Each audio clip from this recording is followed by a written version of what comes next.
beloved second home at Warm Springs, Georgia, the body of Franklin Delano Roosevelt moves on the first stages of its journey to his final resting place.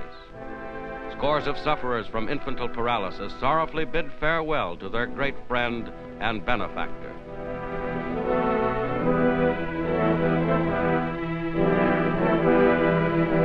The president's dog follows his beloved master.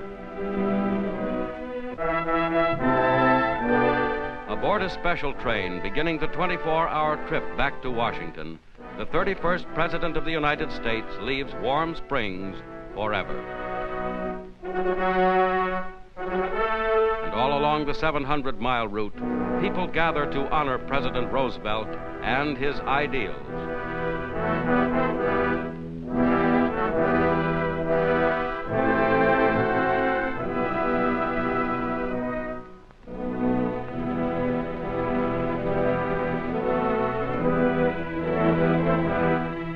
Slowly, the train backs into Union Station in the United States Capitol, awaited by a military guard of honor and members of the late great Chief Executive's family.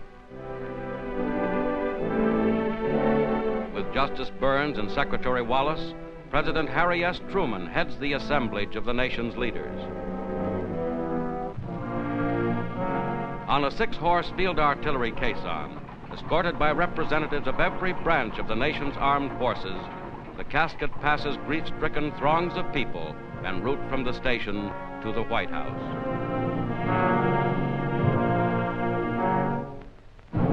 Warplanes pay a final tribute to the fallen commander-in-chief, and officers and men of the mighty armed forces which he led march in slow, measured tread in Franklin Roosevelt's honor.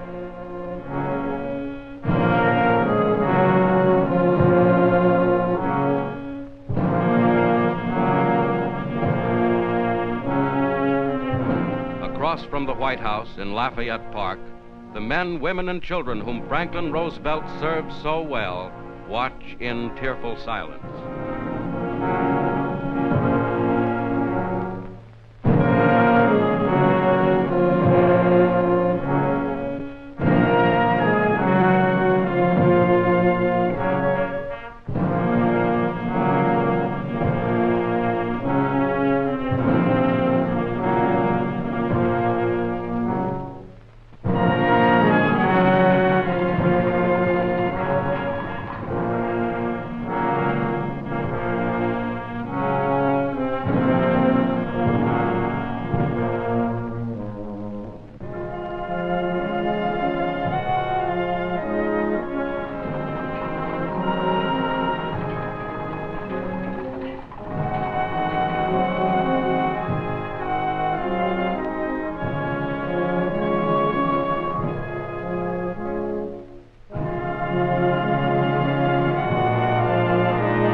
Just before the brief private White House rites, President Roosevelt's casket rests in the historic East Room. Here, 80 years before, lay Abraham Lincoln.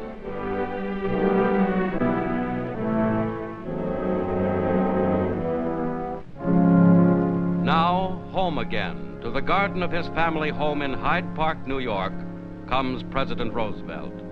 Here in the old and lovely Hudson River estate, which several years ago he bequeathed to the people of the United States, the mortal remains of a man whose career has known no parallel in our time, will rest forever.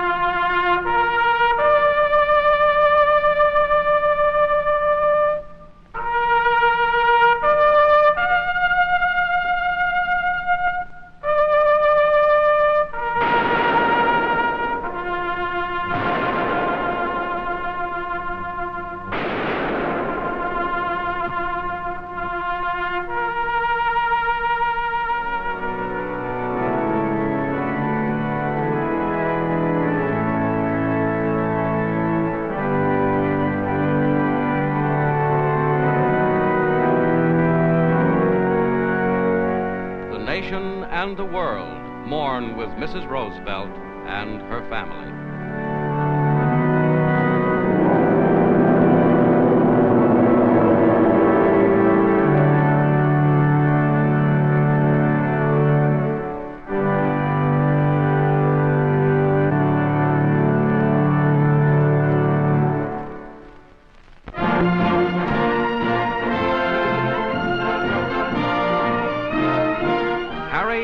Truman, President of the United States. Distinguished Senator from the state of Missouri for 10 years and Vice President since the last national election, Mr. Truman brings to his new high office an understanding of the gigantic American war effort, second only to that of the late President Roosevelt. Climaxing a long record of senatorial leadership, as chief of the famous Truman Committee on War Production, his work was a vital factor in the vast Allied war effort. At last summer's Democratic National Convention, Harry Truman was chosen as candidate for vice president with President Roosevelt. His brilliant record, hailed at the convention, included leadership in legislation for the reciprocal tariff, for the Selective Service Act, for Lend-Lease, and the repeal of the Neutrality Act. In 1935, he had voted for the World Court, and he had consistently given support to the progressive social program of the Roosevelt administration.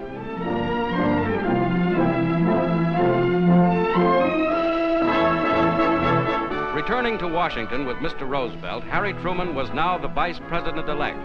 In his first speech after his inauguration, Vice President Truman said, "In this shrinking world, no nation can live safely alone.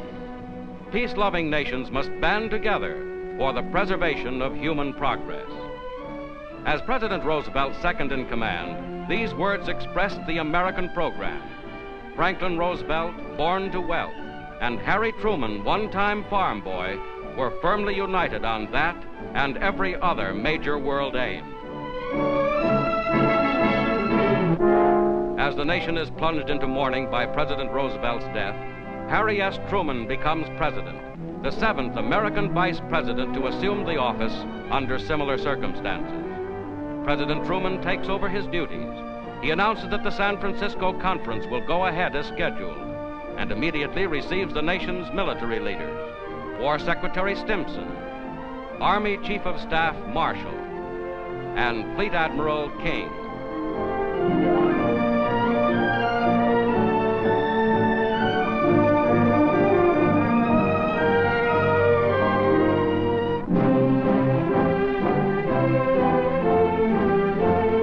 James F. Byrnes, high Roosevelt aide who took part in the Crimea Conference, Secretary of State Stettinius, British Foreign Secretary Eden, and Ambassador Halifax also visit the President. Arriving to address a joint session of the Congress, President Truman receives thunderous applause. He pledges to carry forward the work of Franklin Roosevelt.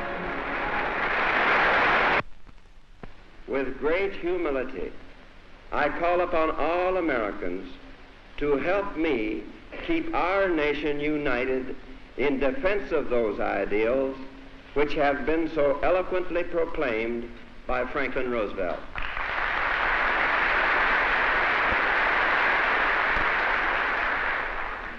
I want in turn to assure my fellow Americans and all of those who love peace and liberty throughout the world that I will support and defend those ideals with all my strength and all my heart.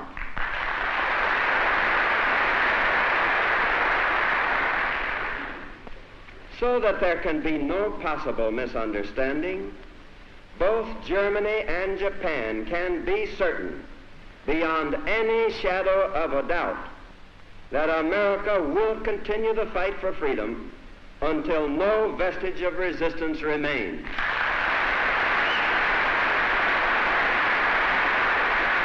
Our demand has been, and it remains, unconditional surrender.